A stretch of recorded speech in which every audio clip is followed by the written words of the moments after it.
Hey guys, welcome back to my channel. So this will be the part 2 of our preparation of haloalkanes. Okay, so आज वाली class last class तक हम लोग preparation कर चुके थे haloalkanes का from the alkenes.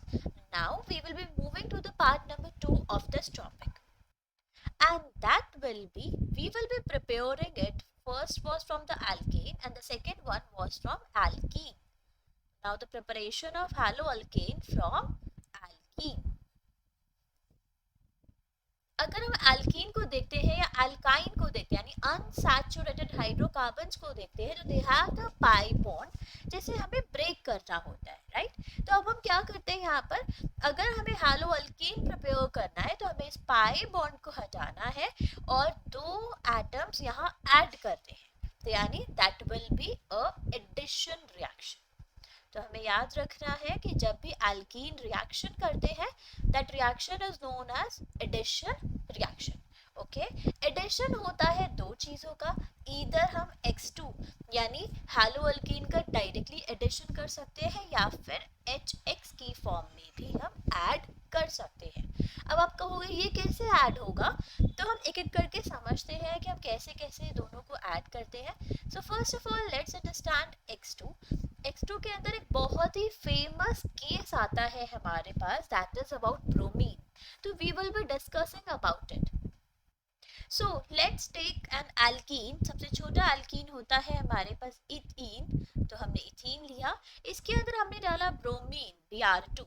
Br2 एक रेडिश ब्राउन कलर का गैस होता है, लिक्विड होता है रेडिश ब्राउन कलर का, ठीक। इसे हमें डिसॉल्व करवाना पड़ता है तो हम लेते हैं ऑर्गेनिक सॉल्वेंट यानी कि CCl4 carbon tetrachloride. We can take benzene और toluene in this case also because all of them are organic solvent. हमें कोई भी ऑर्गेनिक सॉल्वेंट ले लेना है। ओके, अब क्या होगा बच्चा, यहाँ पर ये जो Br2 है ये CaCl4 से मिक्स करेगा और फिर वो रिएक्ट करेगा विद द एल्कीन, जिससे जो हमारा एल्कीन जो अनसैचुरेटेड हाइड्रोकार्बन था वो कन्वर्ट हो जाएगा सैचुरेटेड में और दोनों ही कार्बन्स पर आकर के ब्रोमीन लग जाएंगे। अब जल्दी से याद करके बताओ, ये हमने पढ़ा है एडजेसेंट कार्बन्स, पड़ोसी कार्बन्स पर same functional group. Yes, this is known as vicinal. तो हमें विसिनल डाइहैलाइड्स मिलेंगे। अब आप कहोगे मैम इसमें स्पेशल क्या है, ये तो नॉर्मल रिएक्शन हो गई है ना। तो यहाँ स्पेशलिटी क्या होता है बच्चा लोग कि आप ये जब रिएक्शन करते हो जो रेडिश ब्राउन कलर होता है ब्रोमीन का वो आफ्टर द रिएक्शन डिसअपियर हो जाता है, तो यहाँ पर कोई भी कलर नहीं है। So by this reaction becomes the distinguishing test to distinguish between an alkane and an alkene or an alkane and an alkyne. Okay, तो हम इसे क्या बोलेंगे, हम बोलेंगे इसे it is a test for unsaturation। ठीक, ये unsaturation का टेस्ट है।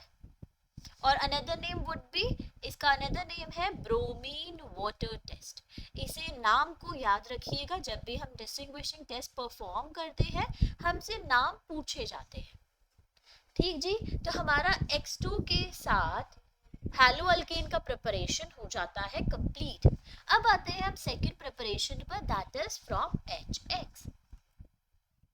ठीक, चलिए सेकंड प्रिपरेशन करते हैं। अब जब हम HX से प्रिपेयर कर रहे हैं हैलोअल्केन तो यहाँ हमारे पास एक कंफ्यूजन आता है। Let's take the smallest alkene that is ethene. ठीक, हमने इथीन लिया, HX यानी HF, HCl, HBr, HI, तो majorly we take HCl।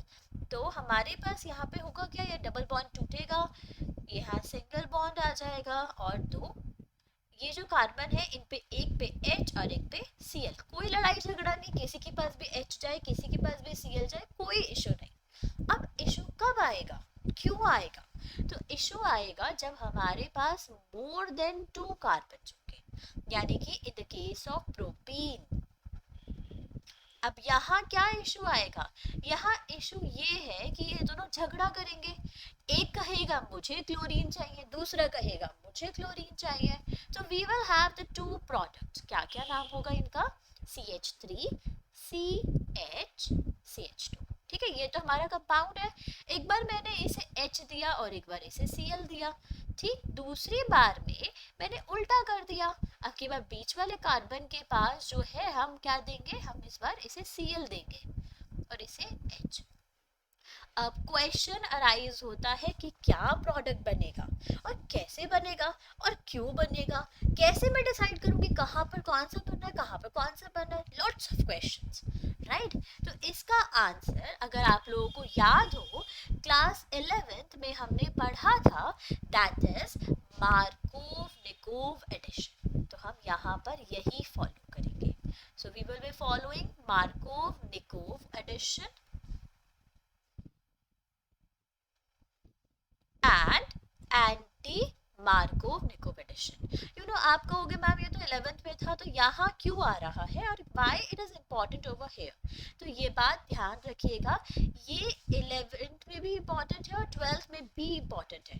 12th में अधिकतर टाइम ये होता है कि इसके ऊपर से क्वेश्चंस आ जाते हैं, यानी कंप्लीट द फॉलोइंग रिएक्शन वाले क्वेश्चन आते हैं। एंड दुख की बात ये है कि हम उन्हें सॉल्व नहीं कर पाते, क्योंकि they are so hard, so difficult कि हम नहीं समझ पाते। ठीक है, तो हमें इनका बेसिक आइडिया समझना होगा कि रिएक्शंस कैसे होता है। तो हम कैसे करेंगे, मार्कोव-निकोव एडिशन की कंडीशन है ये किसी के साथ भी हो जाता है। ठीक है, तो यानी यहाँ पर ओनली HCl यानी HX इज नीडेड, हमें सिर्फ HX चाहिए। यहाँ पर एक खासियत ये है, हमें सिर्फ और सिर्फ HBr ही लेना है। तो बच्चा लोग याद रखिएगा, एंटी मार्कोव-निकोव एडिशन के लिए only we need to take the HBr। और खाली अकेला HBr लोगे क्या? HBr के साथ हम यहाँ क्या लेते हैं, यहाँ हम उसके साथ लेते हैं कैटलिस्ट।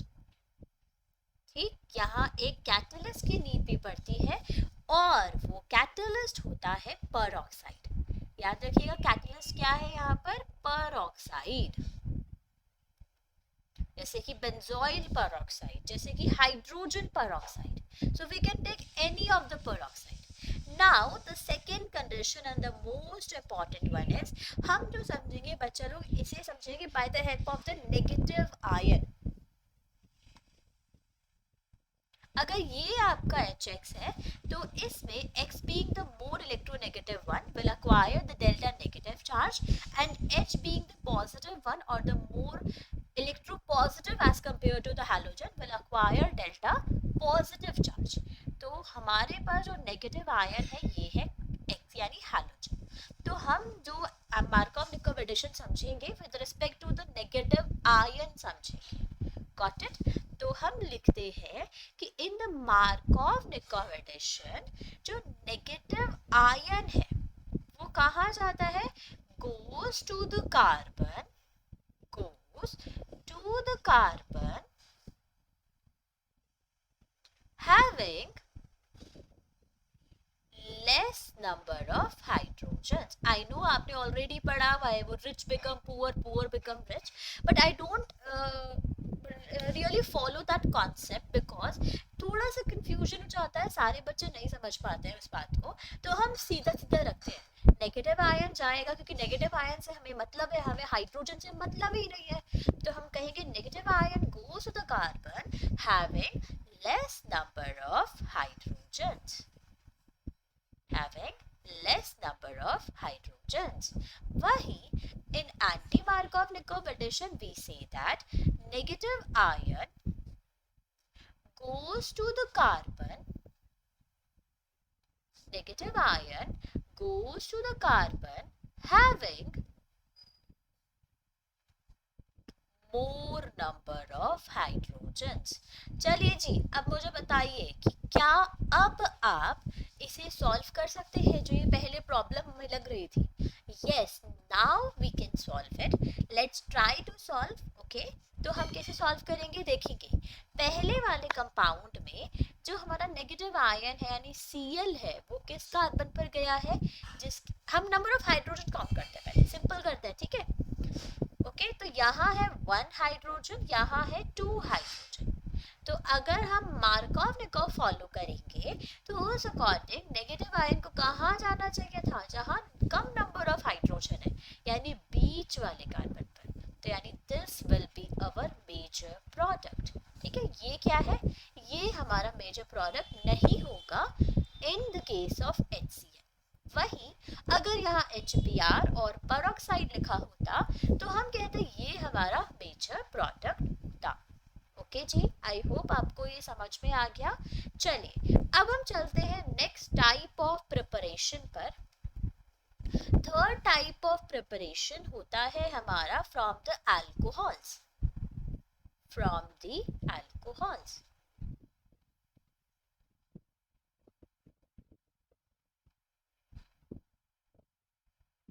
ठीक, चलिए इसमें ना बच्चे लोग बहुत सारे रिएक्शंस है but all of them are not important for your boards. तो हम क्या करेंगे, मैं आपको सारे रिएक्शन समझाऊंगी लेकिन उनमें कुछ रिएक्शंस के साथ साथ इम्पॉर्टेंट लिखवा दूंगी। तो जहां मैं इम्पॉर्टेंट लिखवाती हूँ आप प्लीज याद रखिएगा कि ये हमारे लिए जरूरी है और इन्हें हमें अच्छे से करना है, और बाकियों को हमें थोड़ा थोड़ा भूल जाना है, मतलब that's not a very important. Okay, चलिए तो from alcohols we are preparing now our first preparation will be, हमने सिंपली एक ROH ले लिया where R represent the alkyl group and OH is our hydroxide group यानी alcohol। Okay, इसमें हमने डाला HCl in the presence of ZnCl2, तो हमें मिल गया RCl सिंपली प्लस H2। तो ये रिएक्शन है, इसके आगे आप क्या लिखेंगे, इसके आगे आप लिखेंगे इट इज वेरी इंपॉर्टेंट। अब ये इंपॉर्टेंट क्यों है लिखते हैं, इट इज इंपॉर्टेंट बिकॉज जो ये HCl प्लस ZnCl2 आपने यूज किया है इसे बोला जाता है लूकस रिएजेंट। क्या नाम है इसका, लूकस रिएजेंट। बच्चा अब ना आप जो ये पढ़ रहे हो इसके बारे में डिटेल्ड नेक्स्ट चैप्टर यानी अल्कोहल में है, तो यहाँ मैं ज़्यादा डिटेल में नहीं जाऊंगी, लेकिन मैं आपको एक छोटी सी चीज़ बता देती हूँ यहाँ पर, तो वो हमें याद रखना है, that is order of reactivity. Order of reactivity, तो ऑर्डर ऑफ रिएक्टिविटी क्या रहेगी यहाँ पर, that will B 3 degree 2 degree and 1 degree. तो यानी आप 3 डिग्री अल्कोहल लेंगे तो सबसे ज्यादा जल्दी रिएक्शन होगा, 2 डिग्री में थोड़ा कम और 1 डिग्री में सबसे कम। ओके, चलिए सेकेंड टाइप ऑफ प्रिपरेशन पर आते हैं इसके, that is ROH plus NaBr plus in the presence of H2SO4। ठीक है, ये रिएक्शन होता है जिससे हमें RBr यानी हेलोब्रोमीन ब्रोमाइड मिल जाता है along with NaHSO4 plus H2। तो बच्चा लोग ये इंपॉर्टेंट रिएक्शन नहीं है तो आप इसे अवॉइड कर सकते हो, but you know the reaction. ठीक है, आपको पता होना चाहिए रिएक्शन है। नेक्स्ट रिएक्शन आता है जिसमें हम ROH लेते हैं और साथ में यूज करते हैं PX3 को। अब ये PX3 क्या क्या हो सकता है, तो ये PX3 हो सकता है PCl3 हो, PBr3 हो या PF3 हो। मेजरली हमें यही तीन मिलते हैं। ठीक है, तो अब इधर हम क्या करेंगे, रिएक्शन होता है, यहाँ एक स्पेशलिटी ये होती है क्योंकि यहाँ पे 3 हैलोजन है तो हमें 3 मोल्स ऑफ अल्कोहल्स चाहिए होता है, जिनसे हमें प्रोडक्ट में 3 मोल्स ऑफ RX मिल सके। और साथ में अब क्या बच गया, 3 H 3 O और एक P, तो यानी बन गया H3PO3। ठीक है जी, तो ये रिएक्शन थी, इंपॉर्टेंट नहीं है but you should know this reaction. ठीक, चलिए नेक्स्ट रिएक्शन पर आते हैं, that is the fourth preparation, that is from PCl5। तो ये रिएक्शन बड़ी खास है क्योंकि यहाँ कुछ चीज़ें हमें पता होनी चाहिए। अब PCl5 जो होता है ना बच्चा, वो ना बहुत ही अनस्टेबल है। तो जब अनस्टेबल होने का मतलब क्या है, अब आप हल्का सा रिएक्शन करोगे और ये डिकम्पोज हो जाता है। PCl5 को हल्का सा आपने हीट दिया और ये टूट गया PCl3 प्लस Cl2 में। तो एक्चुअल में यहाँ रिएक्शन कौन कर रहा है, यहाँ रिएक्शन कर रहा है Cl2। क्या बनाएगा, बनाएगा RCl। उसके साथ साथ क्या बनेगा, उसके साथ साथ देखो हमारे पास एक H है एक Cl है, तो मिल गया HCl। क्या बचा, PCl3 और O, तो बन गया POCl3। These are the products. I know this is not a very important reaction, but you should know कि reaction कैसे होता है। तो यहाँ क्या होता है एक्चुअली में, PCl5 डिकम्पोज हो जाता है, टूट जाता है, ठीक है। अब इसके साथ साथ एक खासियत ये है कि यहाँ सिर्फ हम PCl5 ही ले सकते हैं, बाकी कोई और हम नहीं लेते हैं क्योंकि कोई और एग्जिस्ट नहीं करता, ठीक है। पेंटाहेलाइड में PCl5 को ही लेते हैं। आई होप ये क्लियर हो गया। नेक्स्ट आते हैं नेक्स्ट रिएक्शन पर। अब जो मैं ये रिएक्शन आपको समझाने जा रही हूँ, प्लीज इसे याद रखिएगा, बहुत ही इंपॉर्टेंट रिएक्शन है in the terms of conversion. Reaction देखते हैं। ROH लिया, ठीक, किसके प्रेजेंस में, हमने लिया रेड फास्फोरस। आप जब P ब्लॉक पढ़ेंगे तो आपने पढ़ेंगे रेड फास्फोरस। फास्फोरस तीन तरीके का होता है, black phosphorus, white phosphorus, red phosphorus. Red phosphorus लिया है, साथ में X2 लिया है।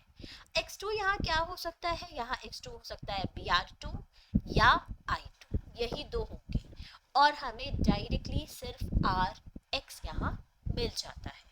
अब यहाँ इम्पोर्टेंट क्या चीजें हैं, क्यों मैंने कहा कि ये रिएक्शन आपके लिए इम्पोर्टेंट है, तो ये बात आप याद रखिएगा। Whenever you want to convert, whenever मैं यहाँ लिख दे रही हूँ ताकि आप याद रखें, whenever you want to convert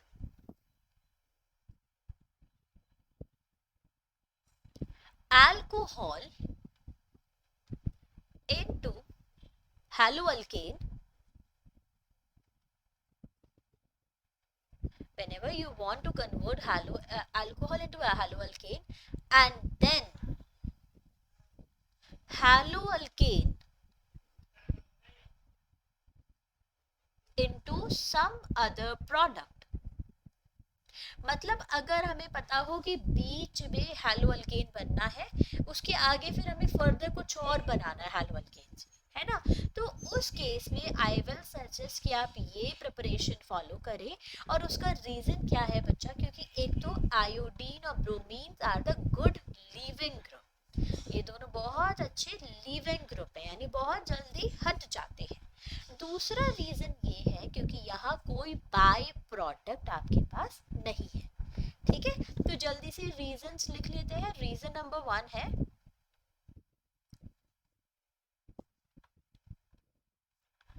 iodine and bromine are good leaving group, बहुत अच्छे ही लीविंग ग्रुप है, ठीक। दूसरा पॉइंट आप क्या लिखेंगे, दूसरा पॉइंट आप लिखेंगे नो बाय प्रोडक्ट, तो हमें बाय प्रोडक्ट वाली चिंता यहाँ नहीं करनी है, ठीक है जी। तो ये आपका सेकंड लास्ट प्रिपरेशन था from the alcohol. Last and the most important preparation पर आते हैं, दैट इज ROH हमने लिया, साथ में लिया SOCl2 नाम की चीज, इसे बोलते हैं थायोनाइल क्लोराइड। कभी कभी आपको यहाँ पिरिडीन लिखा मिल सकता है, कई बार नहीं मिलेगा, there is nothing to worry about it, क्योंकि NCERT में यहाँ पिरिडीन नहीं लिखा, तो कुछ लोग नहीं लिखते हैं, लेकिन यहाँ कभी कभी हम पिरिडीन यूज करते हैं, ठीक। तो हम यहाँ लिख भी सकते हैं और नहीं भी लिख सकते, दैट डजंट मैटर। प्रोडक्ट क्या बनता है, प्रोडक्ट बनता है RCl, साफ साफ दिख रहा है, एक H और एक Cl मिलके बनाते हैं HCl, और साथ में बनता है SO टू। आपको कि मैम ये क्या फालतू की रिएक्शन आप लिखवा रहे हो, यहाँ तो दो दो बाय प्रोडक्ट है, ये कैसे इंपॉर्टेंट हुई, क्यों हम इसे लिख रहे हैं, बहुत सारे क्वेश्चंस, राइट। तो इनका आंसर मैं आपको भी देती हूँ, पहले हम इसे इम्पोर्टेंट मार्क करते हैं। तो ये इतनी इम्पोर्टेंट क्यों है, क्यों? तो पहले हम यहाँ लिख लेते हैं, हमने क्या लिया है यहाँ पर, थायोनाइल क्लोराइड, थायोनाइल क्लोराइड। ठीक, पहले हम इसके हाइलाइट्स लिख देते हैं।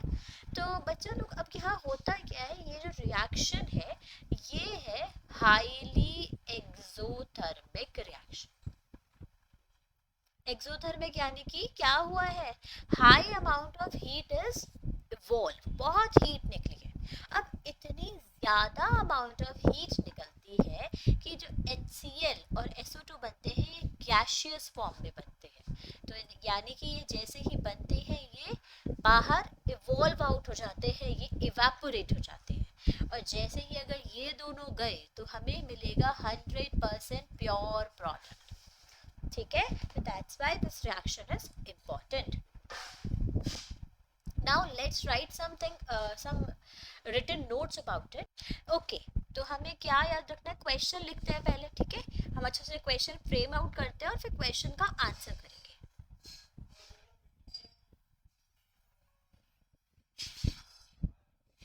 Why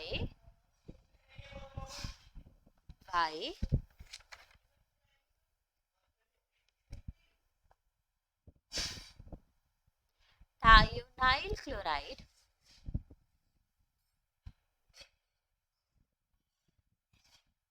is the most suitable, मैंने ये क्वेश्चन अपने अकॉर्डिंग बनाया है, इस क्वेश्चन को किसी भी पूछा जा सकता है, इनफैक्ट NCERT में भी है। Why thionyl chloride is the most suitable reagent for the preparation of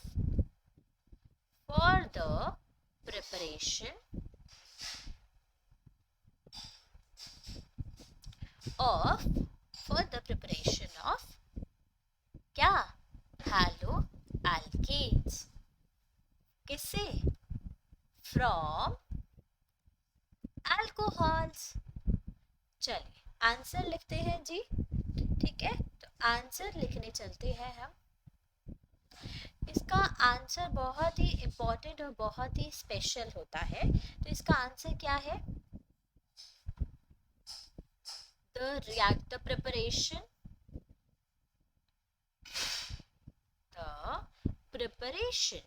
of thionyl of haloalkanes from thionyl chloride is highly exothermic,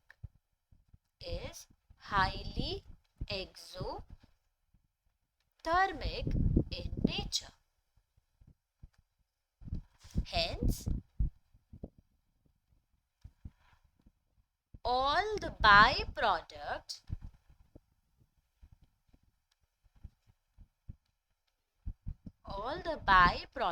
formed evaporate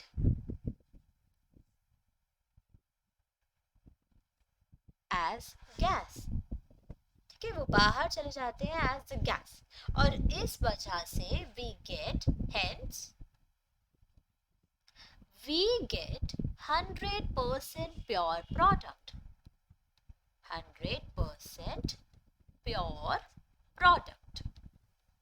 ठीक है जी, आई होप आपको ये आंसर समझ में आ गया। चलिए स्टार नंबर 2 लिखेंगे, बहुत ही इंपॉर्टेंट है ये स्टार नंबर 2, ये जो मैं आपको लिखवाने जा रही हूँ।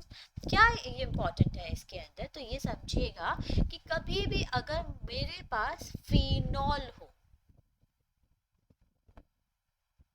ठीक, और अगर मैं इसमें से कोई भी रिएक्शन फॉलो करके क्या यहाँ पर फिनॉल से ये यानी अराइल हैलाइड बना सकती हूँ, तो यहाँ एक बहुत बड़ा सा नो लिख लीजिए। और इसका रीज़न क्या है कि क्यों मैं ऐसा कह रही हूँ कि नहीं हम बिल्कुल नहीं बना सकते। तो इसका रीज़न ये है क्योंकि ये जो आपने लिया है यानी फिनॉल के अंदर जो आप ले रहे हैं जो कार्बन बॉन्ड है वो बहुत स्ट्रॉन्ग होता है due to a partial double bond character. हमें पता है यहाँ रेजोनेंस हो सकता है, बिकॉज ऑफ द रेजोनेंस यहाँ डबल बॉन्ड होता है और इस वजह से ROH बॉन्ड ब्रेक नहीं होता। तो हम क्या लिखेंगे, due to partial double bond character, due to partial double bond